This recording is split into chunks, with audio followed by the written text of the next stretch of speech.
Simeon in the Cave, a true Kansas story, written by Sherry Edwards.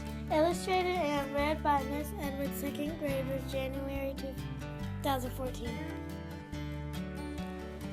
Simeon and Sarah Swartz brought their family to Kansas from Illinois in 1874. They had 2 daughters, Mary and Emma, and 3 sons, Charlie, William, and Daniel. They traveled across the prairie together in a covered wagon. The Swartz family traveled into the heart of the Kansas prairie until they found a beautiful field with rolling hills and a small stream in the middle of Rice County. The family pulled the white canvas cover from the wagon and made a tent shelter for the family to sleep under during the warmer months. They slept until they could build a house. Simeon discovered that they had many neighbors building homes nearby, but on the big Kansas prairie, they were still miles away from their other people. The first months of their new life on the prairie were happy and full of hard work. Simeon and his sons were soon busy planting corn that spring. The crop would feed his family for a while. That was very important, and then that was far away from the stores and other sources of food. By summer, the corn was tall, green, and strong. The neighbors' crops were also growing well. It seemed like moving to Kansas was turning out to be a good thing.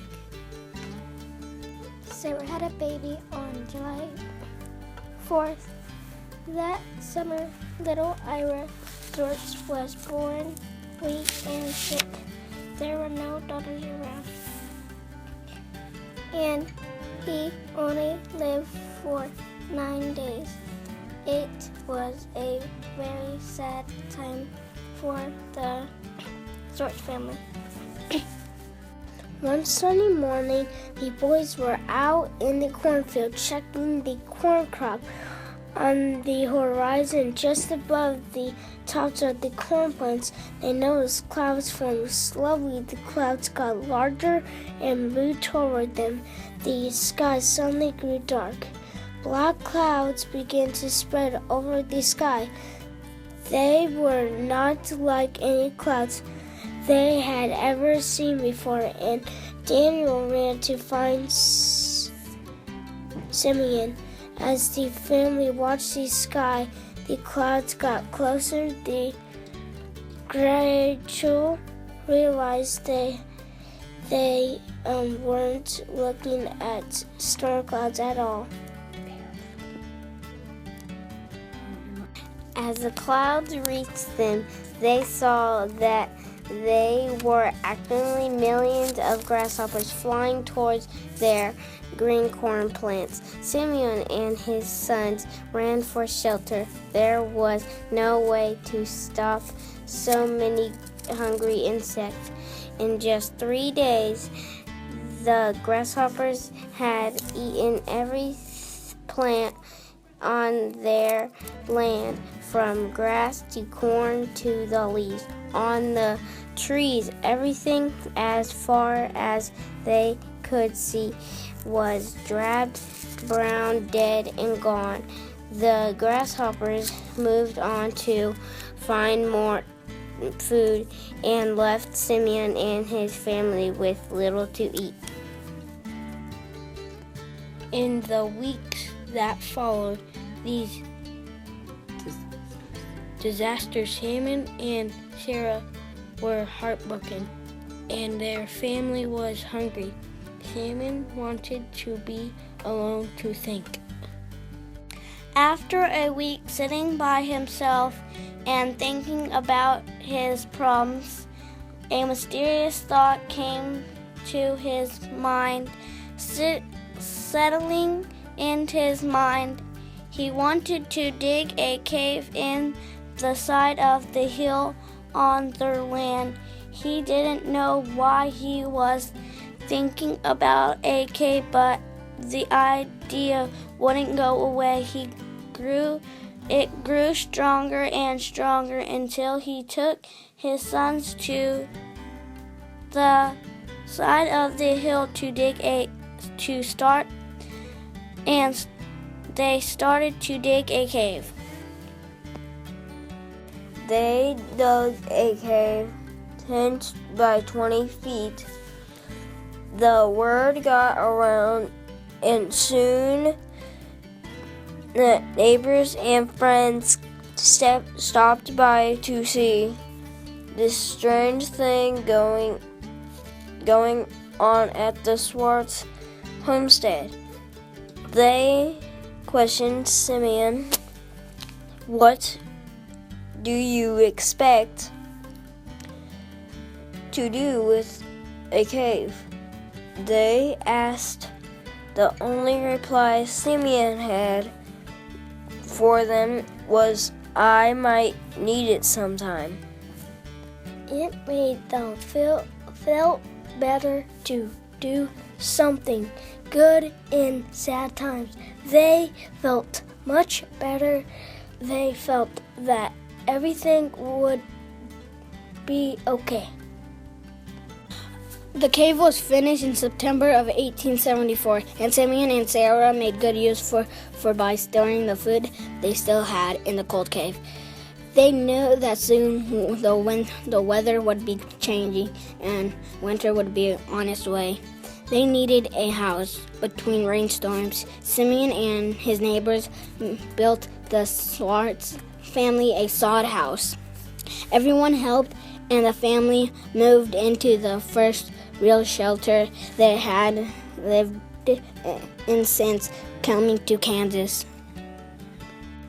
Simeon and his neighbors got the soil ready to plant a crop of wheat, but it would be months before it would begin to grow. Their food supply was running very low. In October, the men in the surrounding area set off for Oklahoma to hunt buffalo. They were hoping to replace the food that the grasshoppers had devoured. The men returned home 4 weeks later, just in time to celebrate the holidays with their families.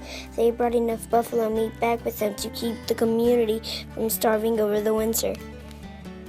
Okay, on January 8th, 1875, the weather turned very cold. Simeon had heard about the blizzard here at 20 degrees below zero. Brr! It was colder than any other time Simeon had experienced in the many years since that bitter night long. With the cold air came snow and blizzardly amounts. Sometime during the night, the raging wind carried the roof off the sod house up and away, leaving the family exposed to the icy snow. They woke up in the dark with no way to see what was happening. They were confused, cold and wet, with the snow that was filling the little house. Even Simeon didn't know what to do to save his family.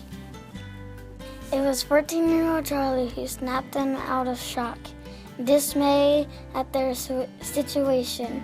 He yelled to his family through the howling wind and blowing snow, "Run for the cave!" They grabbed what they could and headed in the direction of the hill behind their house. Okay, the cave was dark and cold, but it was dry, filled with their food.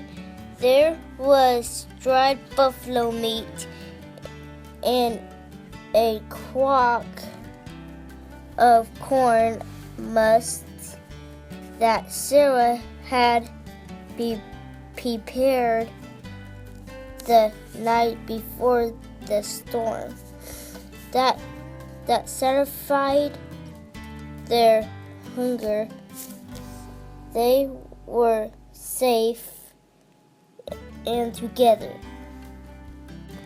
The blizzard raged and blew for 3 days and nights, dropping mountains of snow on Kansas. When the storm ended, they looked out to see several feet of snow on the ground.